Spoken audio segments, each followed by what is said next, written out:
Rejection Press proudly presents Omni. History Begins. Written by Joe Graham.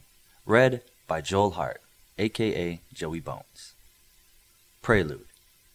There had always been superheroes and supervillains in the world, some seeking riches and power, some seeking a better future and peace. Humanity's greatest strength in the war of good and evil was the weakness of evil. Good could work together toward a common goal and cooperate selflessly. Evil never had a unifying will, nor the leadership needed to be a real threat to mankind. All that, and the world changed with Vector.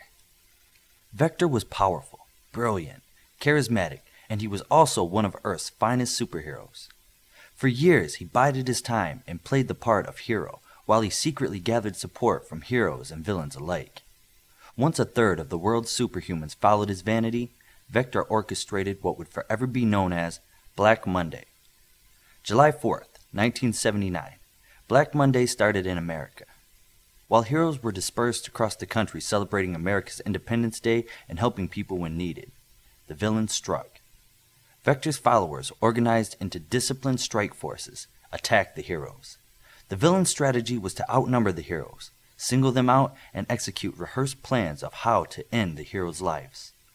It was only a few hours before the attacks were worldwide.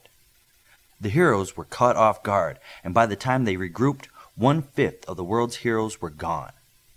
War then raged between good and evil. Evil called itself the coalition of superhumans, those meant to rule, and they wanted the heroes to surrender or die. Surrender did not come, nor did victory. Good was unprepared for the calculated viciousness of the coalition. High ideals and moral standards were no substitute for a command structure, battle plan, and leadership. Omni became the leader they were looking for, a seasoned veteran with 30 years' experience as Earth's most powerful hero. Omni's power was believed to be without limit, and he became the hope that held the heroes together. He regrouped them into effective and balanced teams and changed their mission from defend and save to fight and win. With Omni as their general, this new Heroes Union adopted and lived by the motto, "Never alone."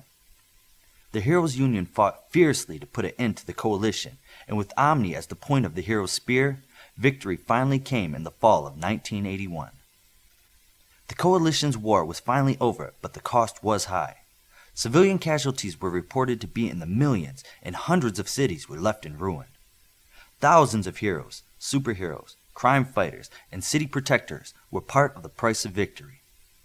With victory still fresh, it seemed as though a second war was about to begin, this one caused by a decimated public trust. Many countries and cities outlawed or vilified anyone with super abilities, and so the work of the Heroes Union was just beginning. In 1982, on the anniversary of the July 4th attacks, the Tokyo Initiative was put on paper. It was then taken to all the nations of the world. Omni himself, fully covered in his black and gold armor, met with the leaders of the world to ensure the success of the initiative. Within a year, all nations agreed to the Tokyo Initiative, and change began rapidly. A new United Nations organization was born and was given global authority over all superpowered activity. Under this newly formalized Heroes Union, international laws were enacted. A governing body was established, union halls were constructed in major cities, and ground was broken on the future academies. Omni believed the academies were the key in preventing such a war again. Their mandate was to identify and train young superpowered individuals to be effective instruments of good, never evil. In 1983, satisfied that the world was in good hands, Omni announced his retirement and faded into history.